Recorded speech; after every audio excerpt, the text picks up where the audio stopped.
Once considered a promising bet in India's credit card and digital payments boom, SBI Cards and Payment Services has seen its shine fade over time. After briefly touching an all-time high of Rs 1,165 in August 2021, just over a year after its IPO in March 2020, the stock has struggled to maintain its momentum. It's fallen about 21% since then, up to April 16. So what went wrong? Simply put, sky-high valuations met with underwhelming performance. The company's fundamentals have taken a hit, especially on the asset quality front. SBI Cards has been caught in the early storm of rising stress in unsecured lending. Its gross NPA ratio is at its weakest in 12 quarters, and credit costs have risen sharply, raising red flags around its lending portfolio. So is SBI Cards just another IPO hype story losing steam, or is there still hope for a rebound? Welcome to Bottom Line by Grow. In today's episode, we break down the surge, the stumble, and what lies ahead for SBI Cards. When SBI Cards launched its IPO in March 2020, investor enthusiasm was sky high. The issue was oversubscribed 27 times, supported by India's growing credit culture. The IPO was priced steeply at nearly 12.5 times its price to book value, justifying its premium. It boasted an impressive return on equity of 28.4% and a healthy asset quality with a gross NPA ratio of 2.4% in FY20. So what drove such aggressive valuations? Well, attractive financials. Between FY16 and FY20, SBI Cards' net profit rose, growing at a 49% CAGR post-2017. The company's loan book also surged during the same period, reflecting robust and consistent growth in its core lending operations. With a strong backing from the parent SBI and being the only pure-play credit card company listed in India, SBI Cards attracted massive attention. The broader backdrop was also favorable. India's under-penetrated credit card market and rising digital spending made SBI Cards a high-conviction story. These tailwinds led to a lofty PE ratio of 70.1 times, more than 4 times that of the global giant American Express at the time of its IPO. SBI Cards' valuation soared further post-listing, with a PE peaking at 119.7 on the 14th of October 2021, showcasing the market's sky-high expectations of the company's future earnings. But reality soon caught up. Despite strong IPO demand, SBI Cards listed at 661, a 12.5% discount to its issue price.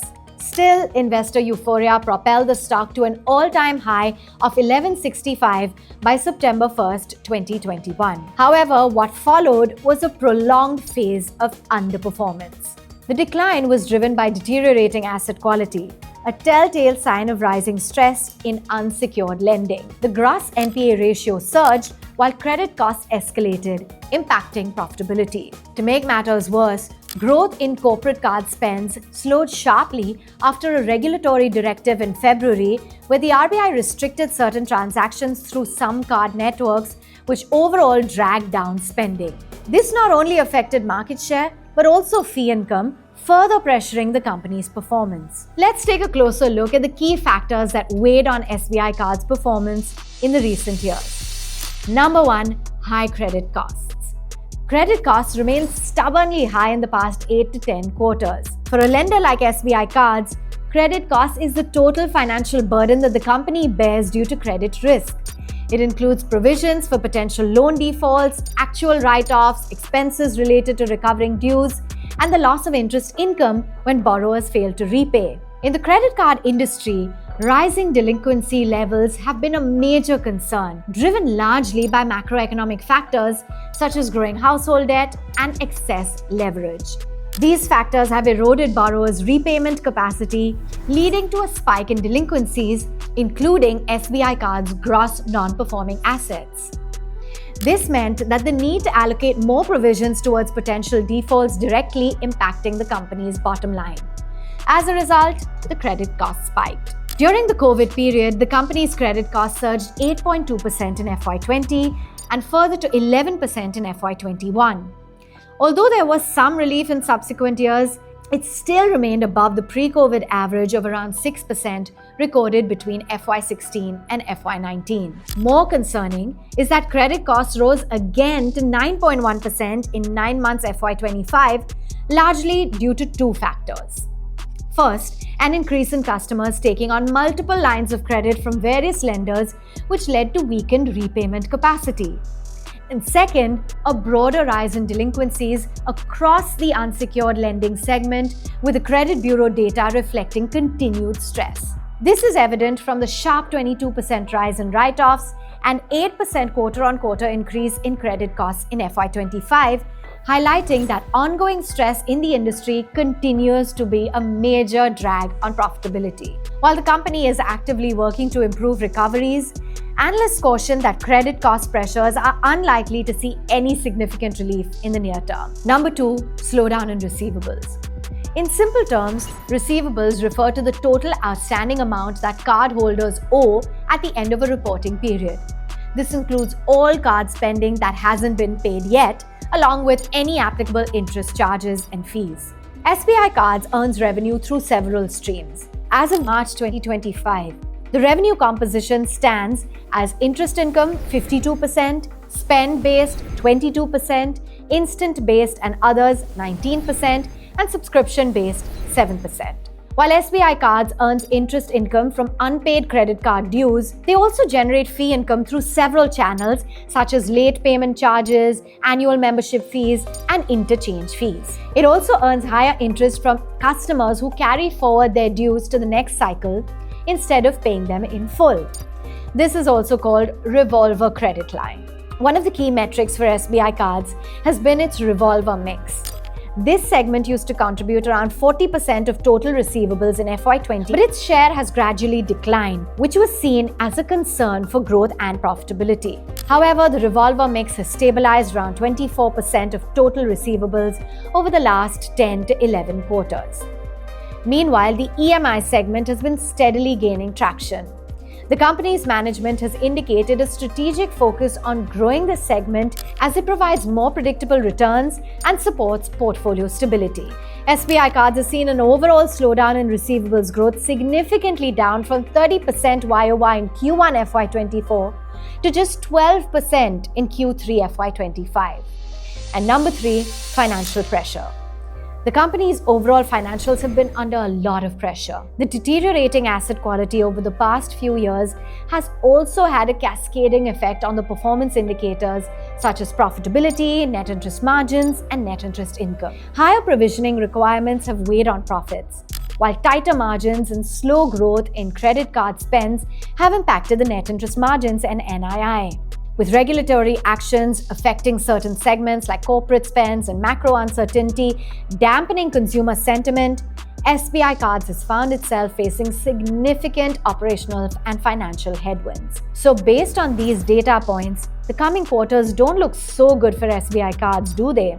Well, not quite true. Looking beyond FY25, the medium to long-term outlook for SBI Cards seems optimistic. In Q4 FY25, SBI Cards showed sequential improvement, building on its Q3 performance, and the results were largely within the market expectations and management guidance. With these points in mind, the stock of SBI Cards touched a new 52-week high on the day of the result announcements on the 24th of April.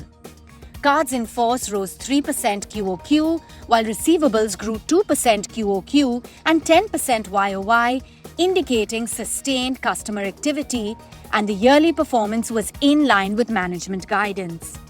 The revolver mix continued to remain steady at 24% in Q4 FY25 as well. Another key metric, the net interest margin, improved to 11.2%, up 54 basis points QOQ, supported by a decline in cost of funds to 7.2% in Q4 FY25 from 7.4% in the previous quarter. Asset quality remained broadly stable, with gross NPAs easing to 3.08% as of March 2025 from 3.24% in December 2024. While credit costs were lower at 9% in the March quarter, Down from 9.4% in Q3 FY25, it continues to remain elevated. As such, lower credit costs and improving margins have helped drive the 39% QOQ growth in profit after tax, but declined at 19% YOY amid higher provisioning. Overall, the March quarter of FY25 reaffirms the company's improving trend in credit costs and asset quality.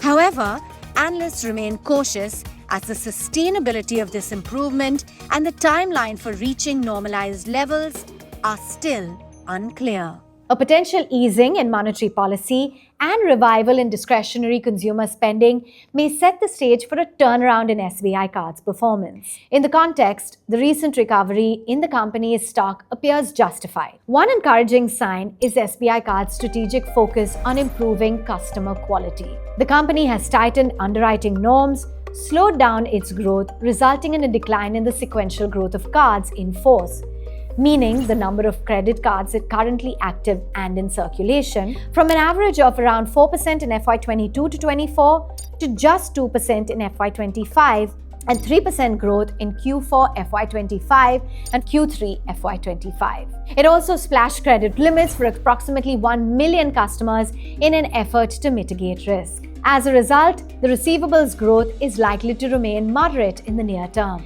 This cautious strategy, while beneficial for credit quality, may dampen revenue and profit growth in the short run. That's because higher quality customers tend to repay in full rather than carrying forward dues, limiting interest income potential. As such, during its Q3 FY25 earnings call, the management guided for receivables growth in the range of 12 to 15% for FY26, a more measured pace compared to the previous years. The management also does not expect the share of revolvers to increase and is content with the current levels.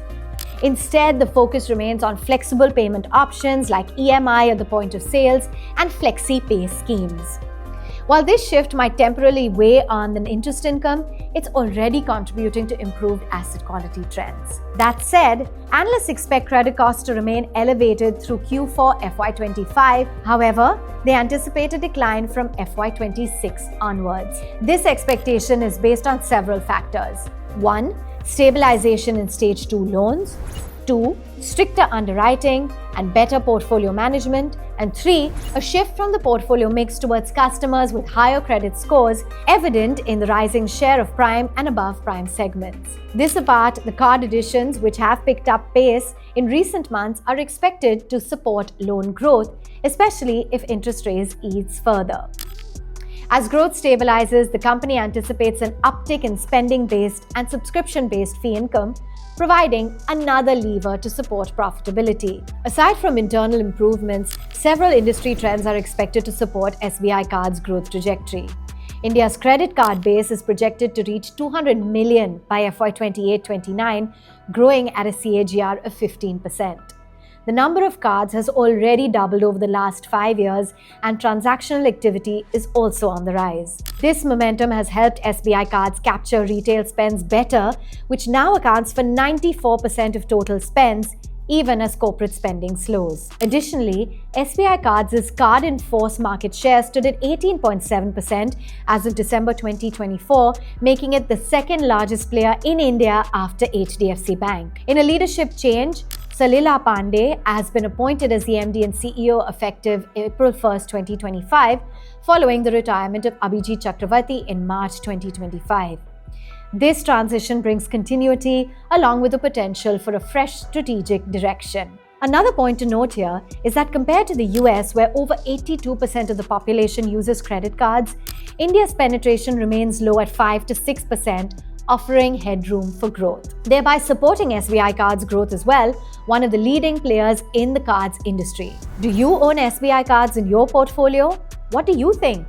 Leave your thoughts in the comments. For more insights, subscribe to Bottom Line by Grow.